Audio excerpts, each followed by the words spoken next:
Dead City, Season 2. The wind howled through the empty streets of Dead City, carrying with it the scent of decay and the whispers of the past. Season 2 picked up where the first left off, with our group of survivors, led by the hardened ex-cop Elena Reyes and the enigmatic drifter Asher Kane, standing on the brink of a new conflict.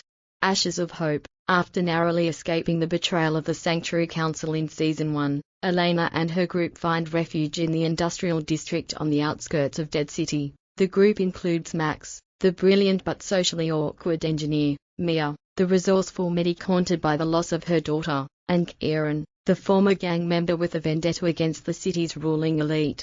As they regroup, Elena discovers a transmission on an old shortwave radio. The message is cryptic but clear: salvation lies beyond the eastern border. It's a glimmer of hope in a world that has offered them little, but it's also a risk. The eastern border is controlled by the Revenants, a ruthless faction that worships the virus that turned most of humanity into the undead.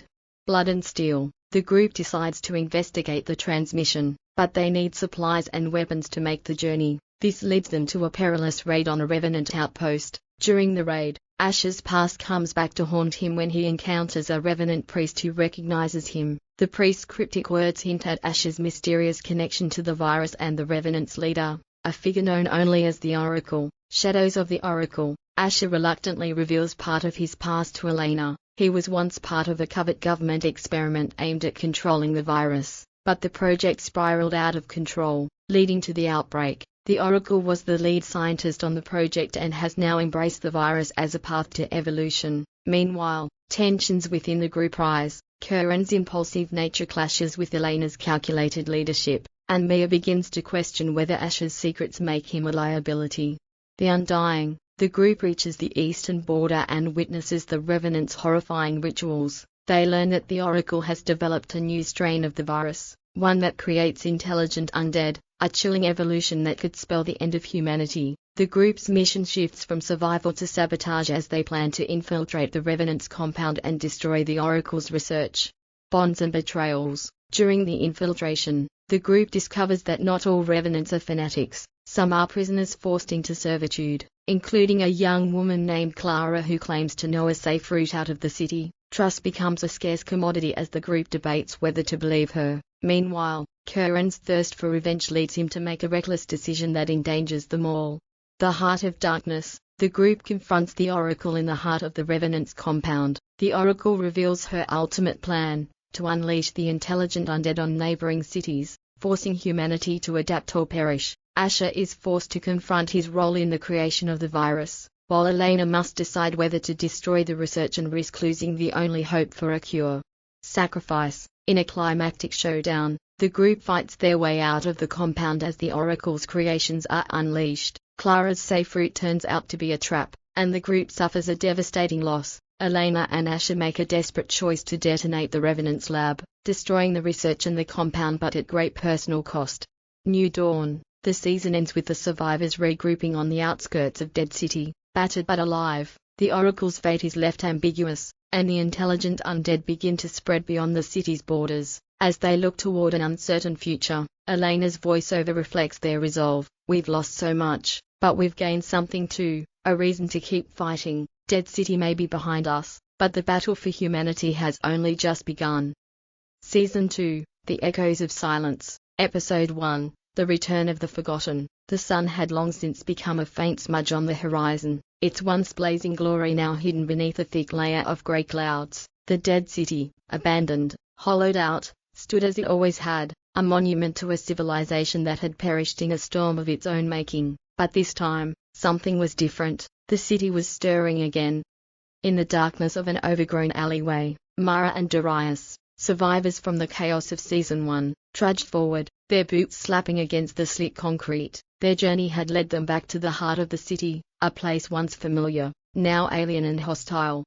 I thought we were done with this place, Mara muttered, her voice barely above a whisper. Darius said nothing, his eyes scanning the shadows. They'd made it this far by relying on silence, by trusting their instincts, but even that wasn't enough anymore. Something had changed since they left. The air felt wrong. A low, almost imperceptible hum filled the air. Mara froze. What the hell is that? She whispered, hand instinctively reaching for her knife. Before Darius could answer, A flash of movement caught his eye. Someone, was moving in the distance. A figure, cloaked in the tattered remnants of what might have once been a military uniform, limped towards them. The figure stopped just short of the light's edge, hidden in the dark. "Mara, stay back," Darius ordered, stepping forward, his eyes narrowed in suspicion. The figure's raspy voice echoed in the silence. "You shouldn't have come back." Mara felt a chill down her spine, as though the very walls of the city were closing in around her. "Who are you?" she called out, her voice firm, but her heart racing. "Does it matter?" the figure replied cryptically. "There are things you don't understand about this city, things that go beyond the dead." Mara exchanged a quick glance with Darius. Neither of them had any intention of letting a mysterious stranger spook them, but they both knew better than to take unnecessary risks. "Let's hear him out," Darius said quietly, his gaze never leaving the figure. The stranger stepped into the dim light, revealing his face, pale, gaunt, but unmistakably alive, and yet, there was something wrong. His eyes, wide and vacant, flickered like dying embers. He spoke again, his voice hollow and far too calm for someone who seemed to have barely survived the apocalypse. "You came back to find something, didn't you?" the stranger asked, his eyes locking with Mara's. "You thought you could escape it, but the city never lets anyone go." The shifting maze. The next morning, Mara, Darius, and the strange man, who introduced himself only as Elias, began their trek deeper into the city. He didn't give much away about his past, only muttering about the echoes of silence and the voices in the walls. Yet, there was something compelling about him, a quiet desperation behind his words that made it clear he, too, had his own reasons for being there. As they ventured deeper, the landscape of the city grew more twisted. Buildings that were once standing tall now leaned unnaturally, their windows shattered, their doors open like dark mouths, waiting for something to slip through. There was no wind, but the air felt heavy, as though the city itself was holding its breath.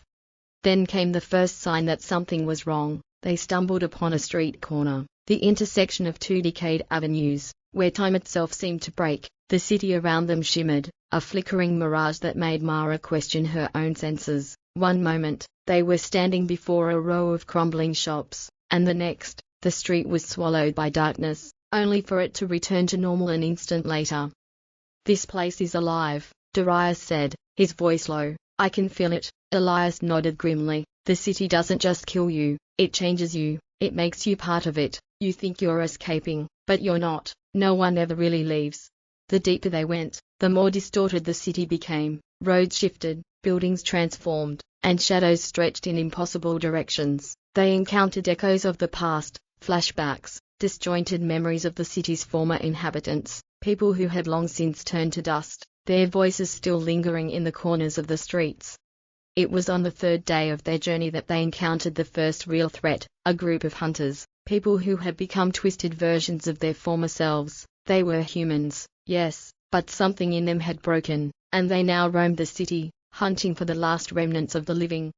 The battle was brutal. Darius and Mara fought with everything they had, but the hunters were relentless. Elias disappeared into the shadows, only to reappear in time to save Mara from a hunter's strike. "You shouldn't trust them," Elias muttered as he pulled the blade from the hunter's chest, "but you'll learn it soon enough." The Chamber of Forgotten Names. By the time they reached the heart of the city, Mara and Darius were barely holding on. The city had taken more from them than they had anticipated. Their bodies ached, their minds frayed, but they pressed on. They had to find it, the source of the city's power, the thing that kept it alive, that kept the dead walking. Elias had spoken of a chamber, deep beneath the city, a place where the answers lay, but he had not been clear about what they would find there. As they descended into the bowels of the city, the air grew colder, and the walls narrowed. Strange symbols covered the stone, and the deeper they went, the more oppressive the atmosphere became. The chamber was not just a room, it was a network, a vast underground system, with tunnels and passageways that seemed to go on forever. At the center of the chamber stood a strange device, covered in rust and cobwebs. It hummed softly, as though waiting for something, or someone. "This is it," Elias said, his voice trembled with a mix of awe and fear. "This is where it began." Mara approached cautiously, her fingers brushing against the strange metal. The symbols were not random, they were part of something much older, a language she didn't understand, but that felt familiar in some way. She hesitated, But then something inside her, an instinct, perhaps, compelled her to touch the central core of the device. The moment her fingers made contact, the ground shook. The walls cracked, the air became thick, and the echoes of long-dead voices filled her ears. The city was waking up. The price of knowledge. The device activated with a deafening roar. It sent a pulse through the city, reverberating through the streets, through the buildings, through every crack in the ground. Mara stumbled back, her vision swimming. The echoes of the dead grew louder, more distinct, as if they were reaching out to her. Elias fell to his knees, clutching his head. It's too late. We shouldn't have done this. We've awoken it. But it was too late. The city had responded, and the dead, those who had been trapped within the walls, their souls forever bound to this forsaken place, began to stir. Darius pulled Mara back as the ground beneath them began to tremble violently. What now? Mara shouted over the noise. Elias stood, shaking. Now the city will decide. As the echoes of the past swirled around them, the true nature of the city began to reveal itself, a sentient, parasitic entity that fed on the memories of those it consumed, a city born not from humanity's ingenuity, but from its darkest desires. And in the shadows, something stirred, something ancient, something hungry. Dead City Season 2 would unfold with Mara and Darius learning that the city isn't just a place, it's a living, breathing thing, and they may be the last hope to put an end to its reign of terror, but with every answer comes a deeper mystery, and the price of knowledge may be higher than they're willing to pay. Beneath the surface, the tremors subsided, but the air remained thick with the pulse of something unseen. The hum from the device, now humming louder and more insistent, filled the chamber like a heartbeat echoing through the walls. Every breath Mara took felt heavier, as though the very air was trying to drown her. We've made a mistake, Elias said, his voice trembling. He pressed his hands against his ears, but the sound seemed to seep into his bones, his mind. The city is waking up. It's feeding off us. It feeds off everything, the dead, the living, memories. It's all the same to it now. Darius scanned the chamber, his eyes darting to the device. What the hell is this thing? What does it do? Elias' eyes went wide, a strange mix of awe and fear in his expression. It's not just a machine, it's a prison for the city's soul, and it's been holding something back, something old, something far older than the city itself.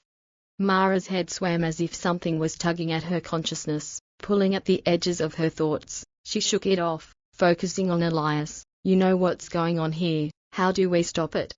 Elias staggered back, suddenly looking smaller, broken. You can't stop it. You don't understand what you've unleashed. The city doesn't just destroy, it remakes.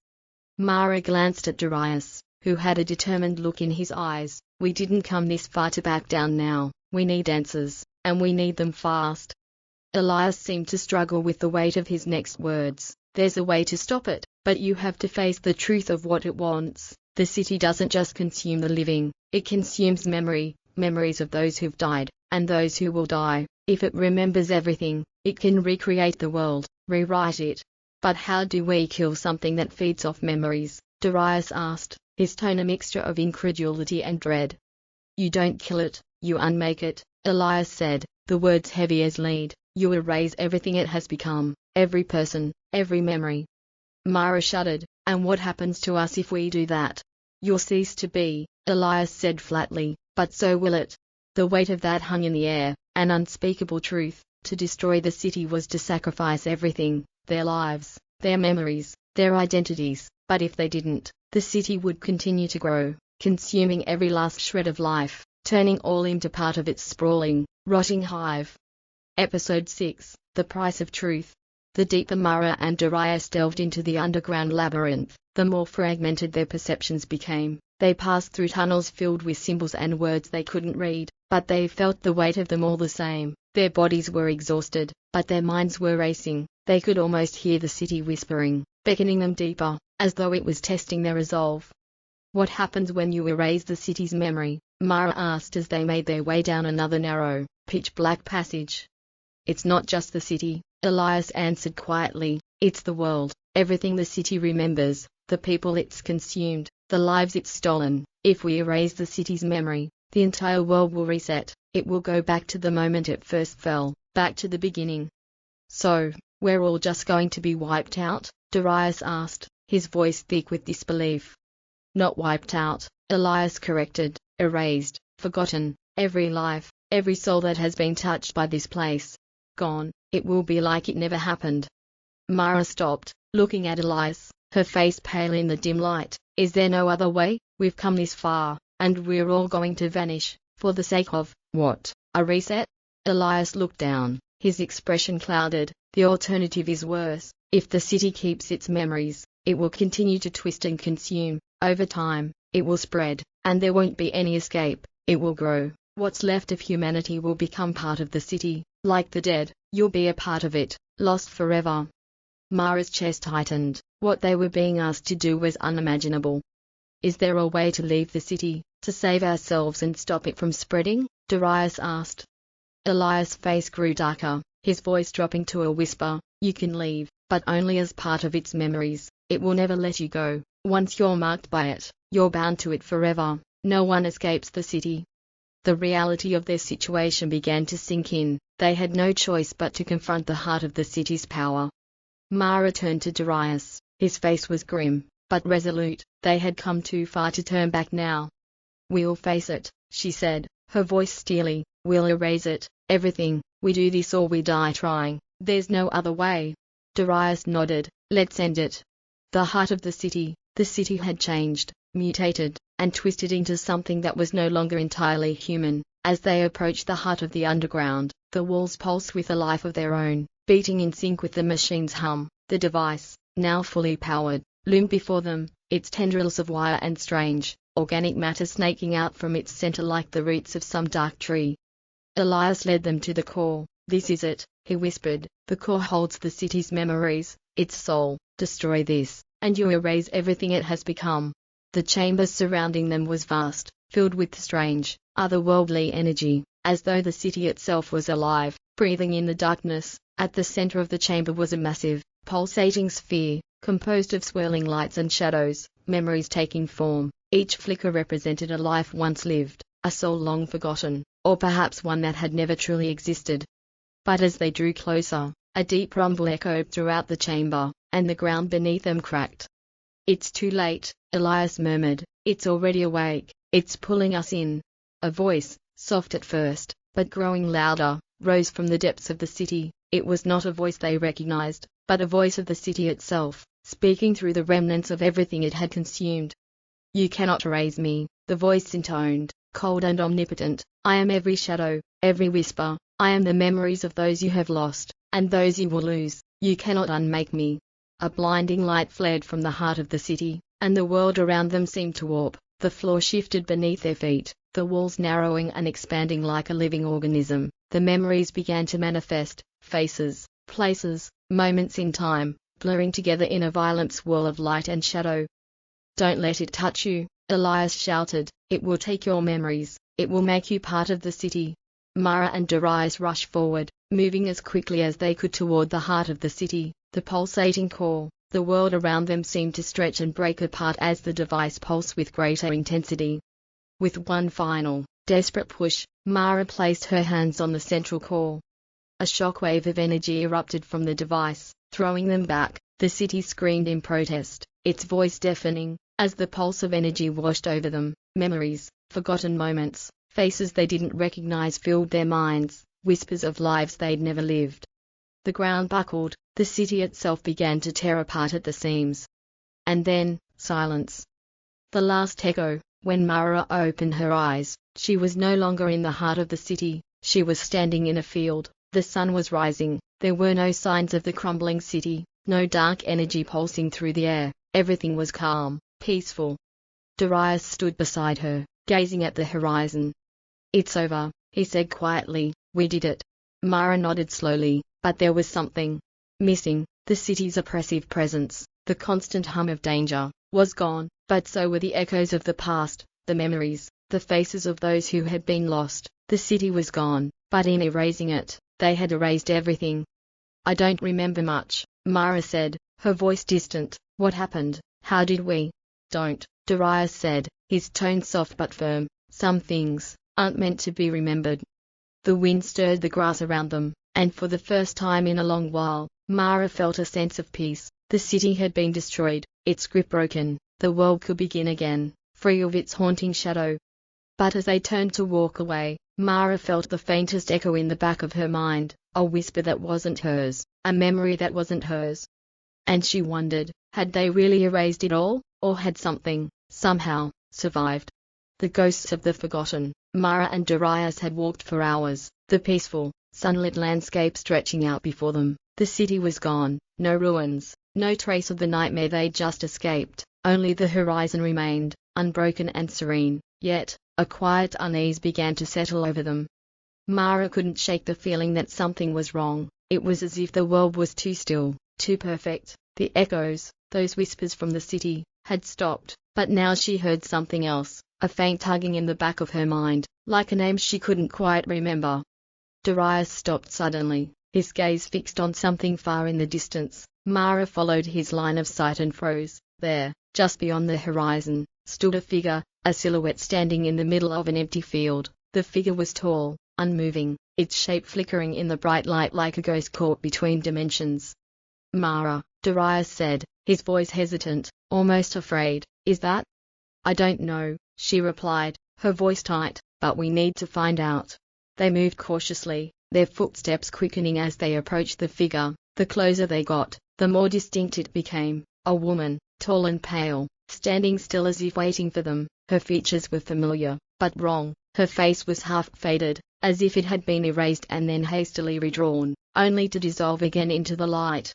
When they were just a few feet away, the figure turned slowly, and Mara's breath caught in her throat. The woman's eyes, empty, hollow, met hers with a sadness that seemed to reach into her very soul.